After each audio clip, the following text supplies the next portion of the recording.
ధనిక రాష్ట్రం, మేము హామీలను అమలు చేసినాం. ఇక మేము సత్యహరిచంద్రుడు కూడా మమ్మల్ని చూసే నేర్చుకోవాలి, ఆయన కూడా మమ్మల్ని ఆదర్శంగా తీసుకోవాలి.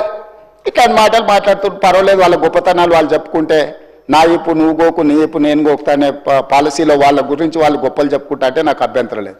కానీ ఒకటి రెండు విషయాలు, తెలంగాణ సమాజం వ్యవసాయ కూలీలు, వ్యవసాయ రైతులు, వ్యవసాయం మీదనే ఆధారపడ్డ ప్రజలు తెలంగాణలో దాదాపుగా 70% ఉన్నారు.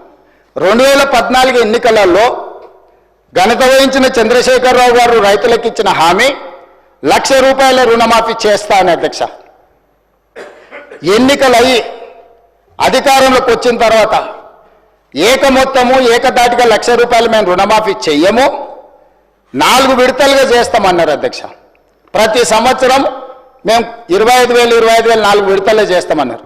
వీళ్ళు మొదటి 5 సంవత్సరాలు 2014 నుంచి 2018 వరకు ఎన్నికల వరకు వీళ్ళు చేసిన రుణమాఫీ ₹16,143 కోట్ల అధ్యక్ష.